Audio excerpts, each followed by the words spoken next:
Оттам ли се роди идеята? Ти си катерач, на катерача му трябва бутилка вода и хоп, възниква идеята за вашата сгъваема бутилка. Ами не. Добре.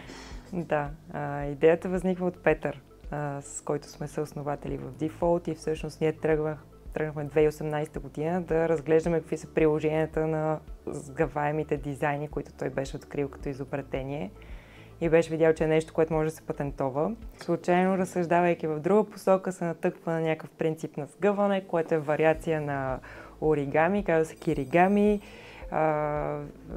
Мисли, че е нещо, което вече е патентовано, но се оказва, че не е патентовано и че той всъщност намира някакво изобретение, което не е ясно по какъв начин все още може да намери своето приложение в света. И така всъщност се натъкват, работейки върху друг проект, върху тези геометрични кройки на сгъване, на база на които са създадени сега нашите продукти.